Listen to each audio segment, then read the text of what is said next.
Orang-orang yang memegang Bitcoin untuk jangka panjang itu, wah, kayaknya punya ketahanan mental yang gila banget ya. Kelihatannya mereka tuh nggak tergoyahkan sama sekali. Nah, apa sih rahasianya? Ternyata, ini bukan soal strategi trading modern yang canggih, tapi justru sebuah filosofi kuno yang ditulis oleh seorang kaisar Romawi. Pertanyaan ini, jujur aja, nusuk banget ke inti permasalahan setiap investor, terutama di aset yang volatil. Kemampuan buat bertahan itu, ya segalanya. Dan disinilah letak misterinya. Kunci buat bertahan itu ternyata bukan dari baca grafik atau mantengin berita terbaru.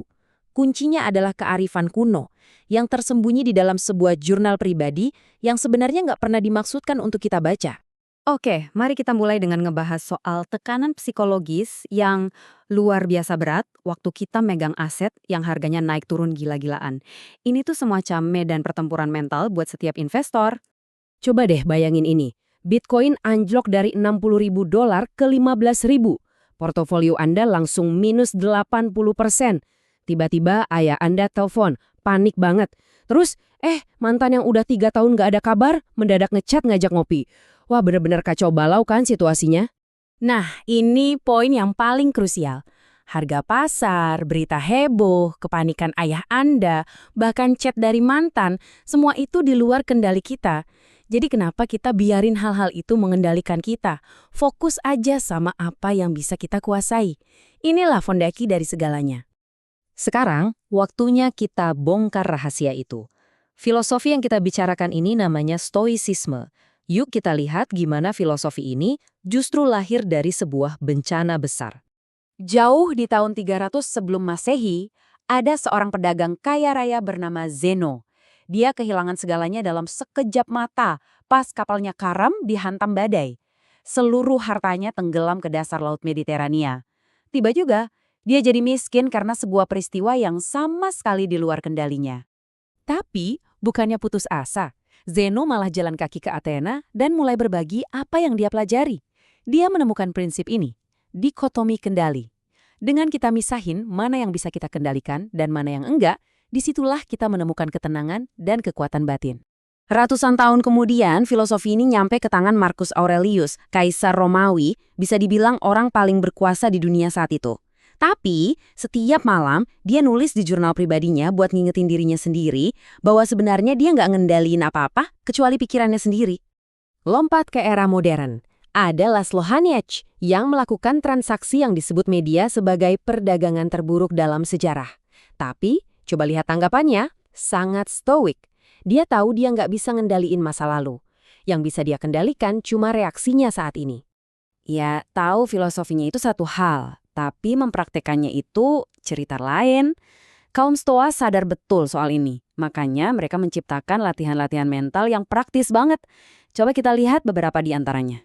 Ada 3 latihan utama yang mengubah filosofi ini dari sekedar teori jadi alat yang bisa kita pakai sehari-hari.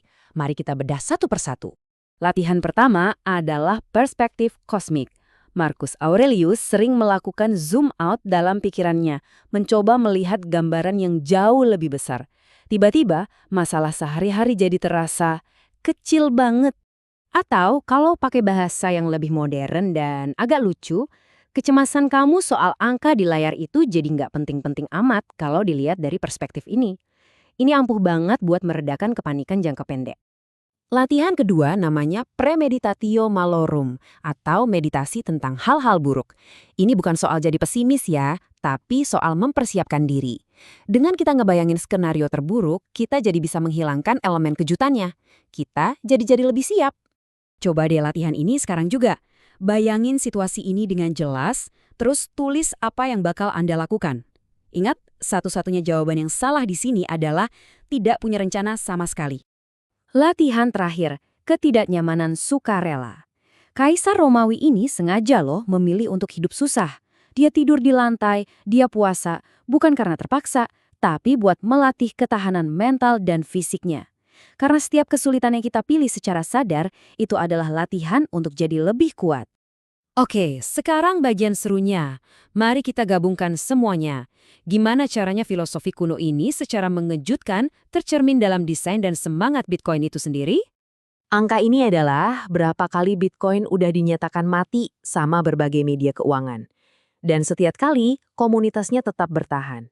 Ini butuh tingkat ketahanan yang luar biasa, yang sebenarnya mirip banget sama prinsip-prinsip Stoa. Koneksinya jelas banget. Perspektif kosmik, itu kan sama seperti Bitcoin yang bikin kita mempertanyakan sifat dasar uang itu sendiri. Premeditatio malorum, wah itu kan white papernya Satoshi yang udah mengantisipasi hampir setiap potensi kegagalan. Dan ketidaknyamanan sukarela, itu adalah cerminan dari keyakinan para pengguna awal yang tetap teguh meskipun dicemooh dan ditekan secara sosial. Semuanya nyambung. Jadi, kita akhiri dengan pemikiran ini. Mungkin Bitcoin itu lebih dari sekedar aset digital. Mungkin ini adalah perwujudan modern dari sebuah filosofi kuno tentang ketahanan, tentang kedaulatan diri, dan tentang fokus pada apa yang benar-benar bisa kita kendalikan.